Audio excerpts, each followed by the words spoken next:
Assalamualaikum warahmatullahi wabarakatuh.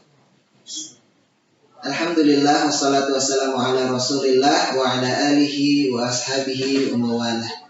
Pemirsa Talbiyah TV yang dirahmati Allah Subhanahu wa taala dimanapun Anda berada, alhamdulillah kita berjumpa lagi di podcast Talbiyah. Insyaallah hari ini kami akan membahas tentang bagaimana perjalanan umroh di masa pandemi ini atau di era umroh new normal. Insyaallah bersama kita sudah ada perwakilan dari PT Talbiyah yang baru saja pulang dari melaksanakan umroh new normal atau umroh di masa pandemi ini.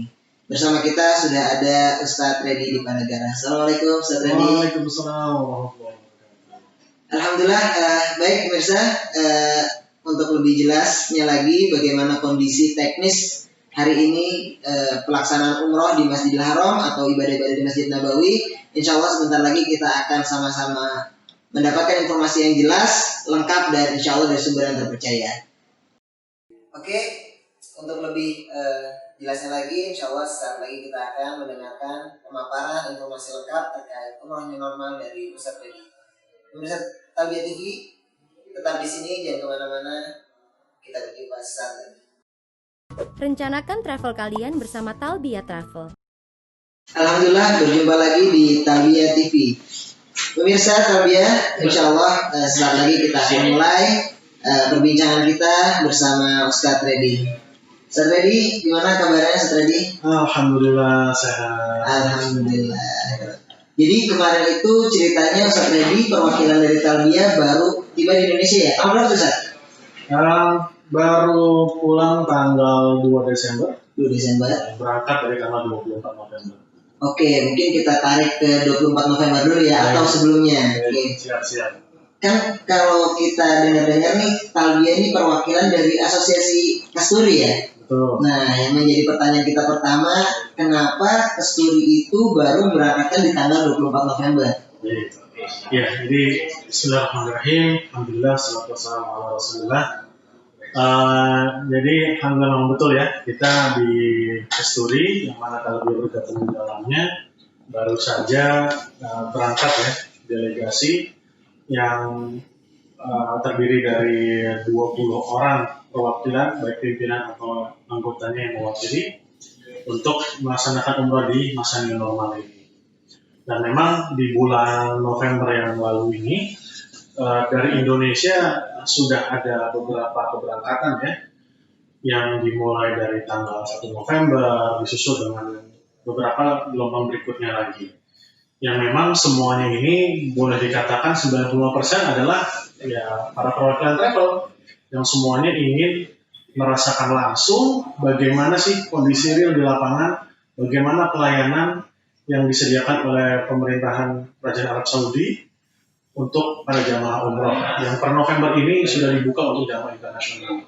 Alhamdulillah Indonesia termasuk salah satu yang di awal ini dibuka untuk diizinkan melaksanakan umroh di sana. Alhamdulillah. Berarti sebenarnya udah ada semenjak umroh dibuka tanggal 1 November ya? Betul. Itu sudah ada beberapa keberangkatan. Betul. Nah, Kasturi memilih yang tanggal 24.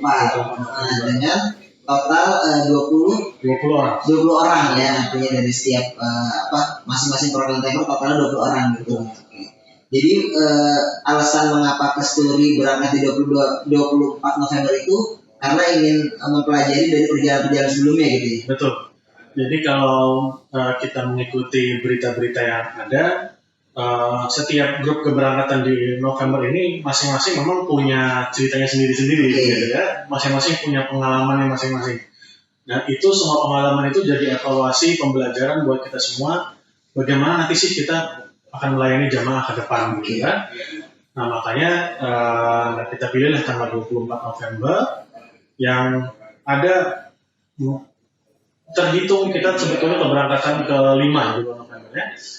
Nah awalnya sebetulnya tidak di tanggal 24 November kita berencana berangkat. Rencana awalnya sebetulnya tanggal 22 November hari Ahad. Cuma ada beberapa persiapan-persiapan yang perlu dimatangkan kembali. Ya, jadi kita mundurkan sedikit, baru kita difiksasi berangkat tanggal 24 November. Oke, berarti berangkat tanggal 24. Nah, sekarang kita udah mulai waktu keberangkatan nih ya. Artinya sebelum berangkat itu sebenarnya kan ada prosedur-prosedur dan persyaratan-persyaratan yang harus dilengkapi nih ya oleh setiap jamaah yang akan berangkat meskipun mereka adalah penyelenggara travel. Oke, nah kira-kira gimana sih ceritanya sampai dengan bisa berangkat di 24 November? Ada syarat-syarat apa aja tuh kalau kita ngomong? Baik, jadi sebetulnya kan peraturan yang sudah banyak beredar di mana-mana ya, dari pemberitaan media massa, media sosial, bahwa yang umrah di era normal ini ada beberapa ketentuan, beberapa aturan yang harus diperhatikan. Salah satunya yang paling penting itu adalah masalah usia. Masalah usia. Usia yang diperbolehkan untuk melaksanakan umrah hanya usia rentang 18 sampai 50 tahun. 18 sampai 50. Artinya minimal 18 tahun, betul. Maksimal 50 tahun ya. Betul. Oke. Jadi yang kurang dari 18 atau lebih dari 50 sudah tidak. Sementara inilah kita katakan belum bisa melaksanakan umrah. Ya mudah-mudahan saja ini hanya peraturan sementara. Kedepannya ya semua jamaah bisa dibuka lagi dengan normal sehingga kita bisa kembali ke Baitul Haram beribadah di sana. Nah itu yang pertama. Yang kedua kita harus melaksanakan PCR swab ya di Jakarta atau di tanah air kita ini itu maksimal H-3 sebelum keberangkatan. H-3 sebelum keberangkatan. Betul. Jadi kalau kita kemarin berangkat tanggal 24 November, ya kita maksimal tanggal 20 itu sudah harus swab.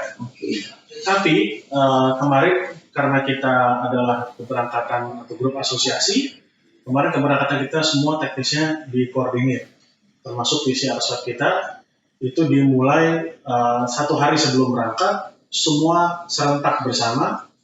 Titik kumpul kita di hari Senin tanggal 23 November itu di Hotel Ibis Styles di Cengkareng dekat bandara ya. Di sana kita kumpul dari jam 7 pagi untuk kemudian siap-siap langsung akan ada di tes PCR. Kurang lebih untuk 20 orang itu ya kita hanya butuh waktu 1 jam lah, tidak sampai. Setelah itu kita langsung di karantina. Jadi setelah kita menunggu hasilnya di karantina, hitung-hitung kita ini latihan persiapan nanti untuk masuk ketika sampai di Mekah ya.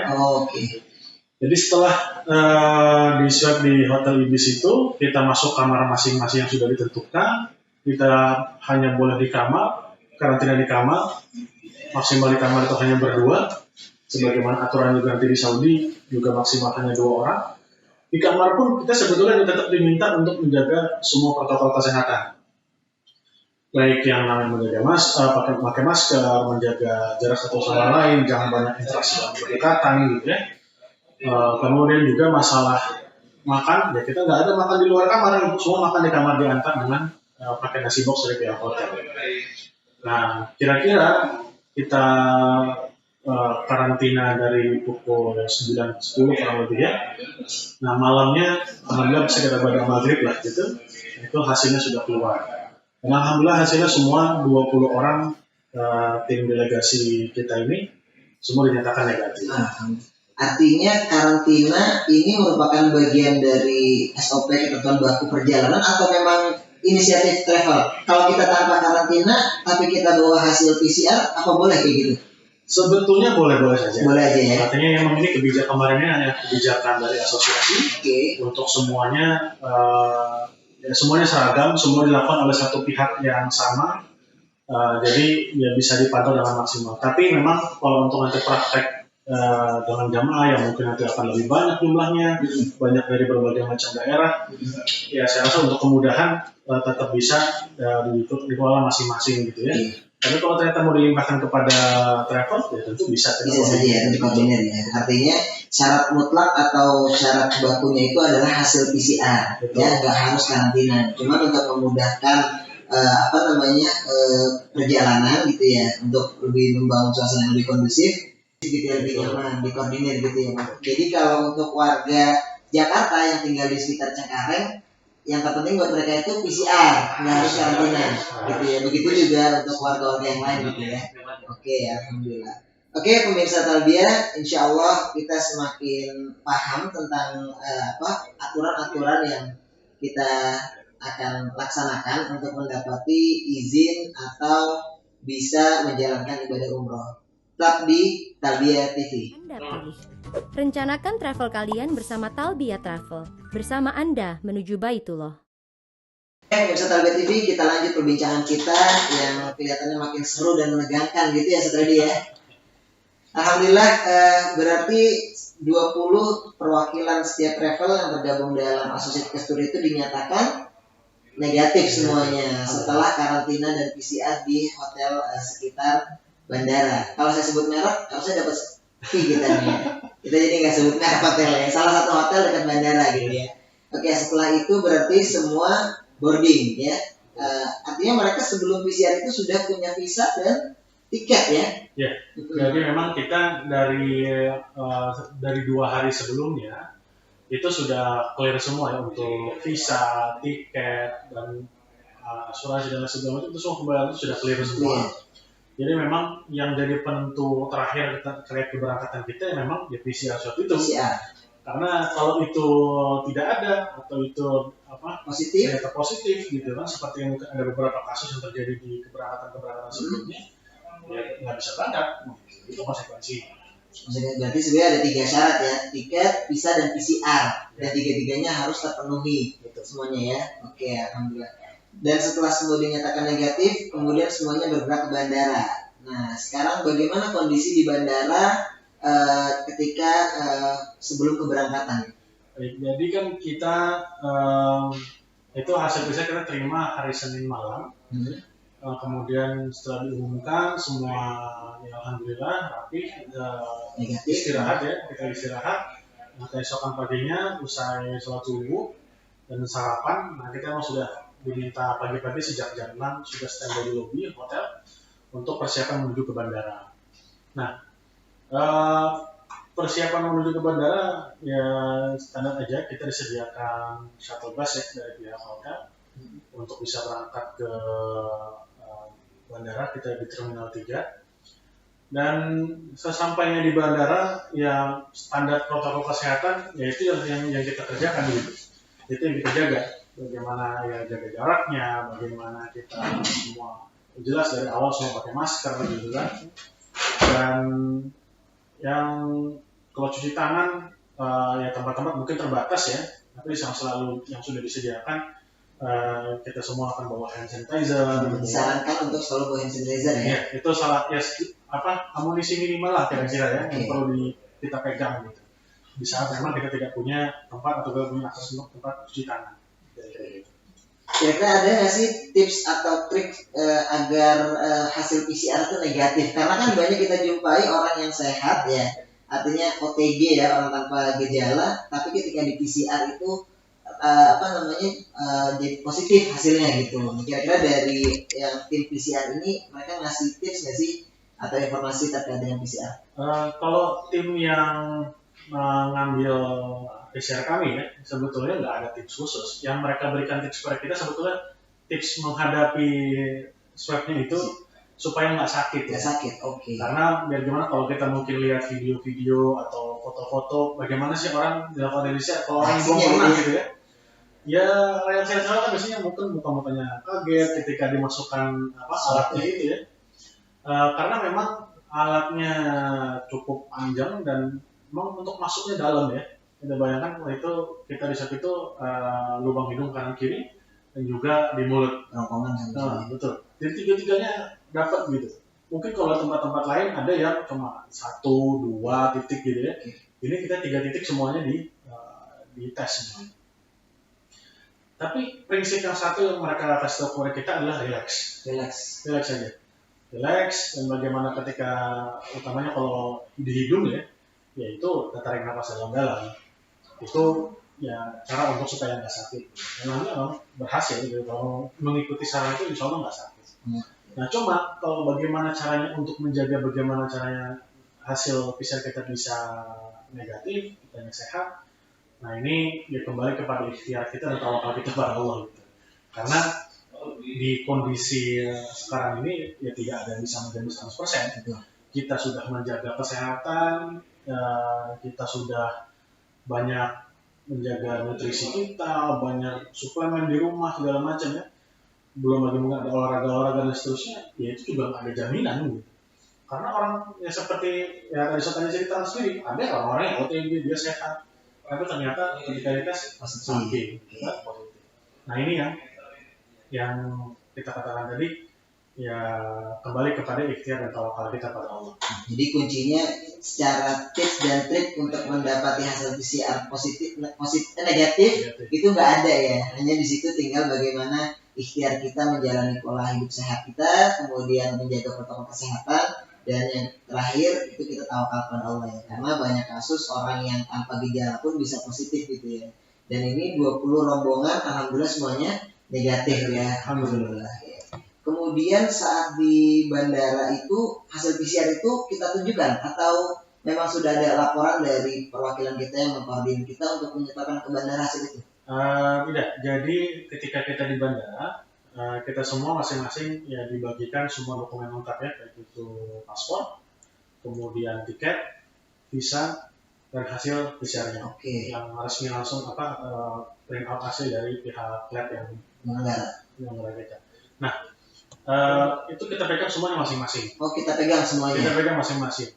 Ada untuk nanti yang mengelola check-in bagasi dan segala macamnya sudah ada tim yang mengurus. Tapi nanti semua dokumen itu kita pegang masing-masing untuk kita tunjukkan ke pihak imigrasi.